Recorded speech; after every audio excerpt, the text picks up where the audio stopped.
Welcome back to In History. Today we dive into the turbulent life of one of Byzantium's most enigmatic figures, Empress Irene. Her story is one of intrigue, power and controversy. Join us as we explore her rise, her reign, and the shocking decisions that echoed throughout the empire.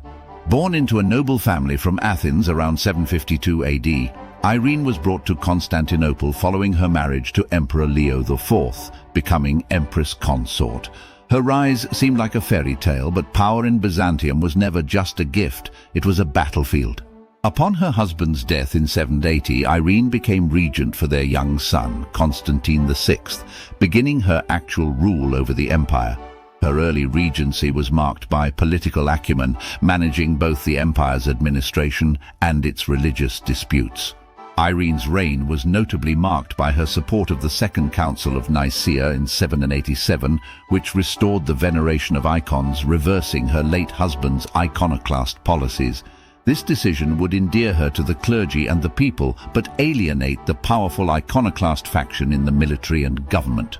Her stance on icon veneration was not just a matter of faith, but a strategic move to stabilize her rule and gain the church's backing, yet this would plant the seeds of future turmoil.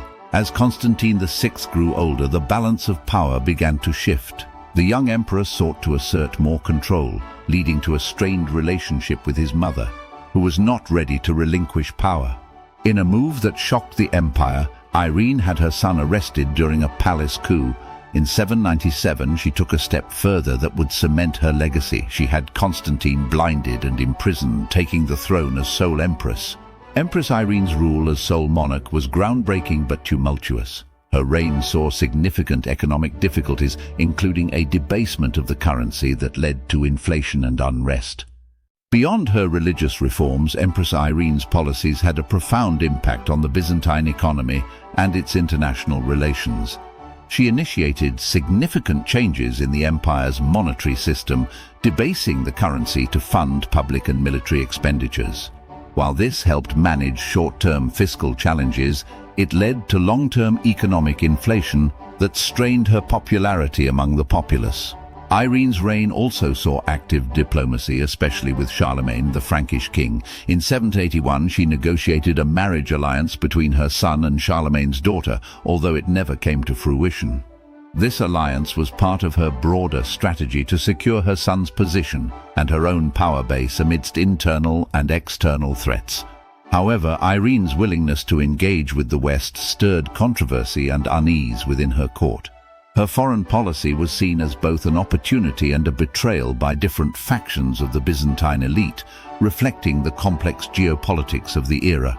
Empress Irene was not only a political leader but also a significant patron of the arts and the Orthodox Church. Her support for the restoration of icons was coupled with generous patronage to monastic communities and the construction of churches, which endeared her to the religious establishment but also drained the imperial treasury. Her efforts to promote religious and cultural projects were aimed at bolstering her image as a pious leader and a protector of Orthodox Christianity. These projects also served as a strategic tool to legitimize her rule in an empire where the link between the church and the state was pivotal to the emperor's authority. The end of Irene's reign brought with it a period of reflection and critique. While some praised her as a regent who navigated through a male-dominated world with astuteness, others viewed her as a usurper whose ambitions led to turmoil and strife. Today, historians remain divided over her legacy.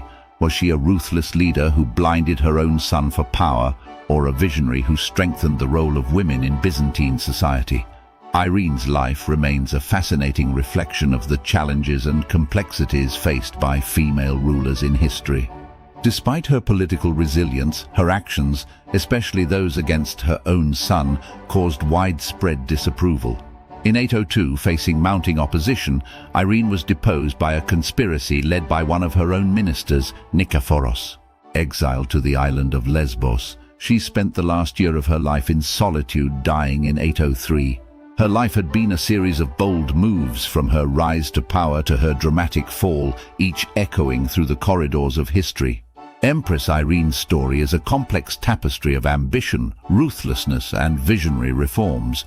She broke gender barriers, influenced religious practice, and left a legacy that would be debated by historians for centuries. What lessons can we learn from Irene's rule? What might have been if she had ruled in less turbulent times? Share your thoughts in the comments below.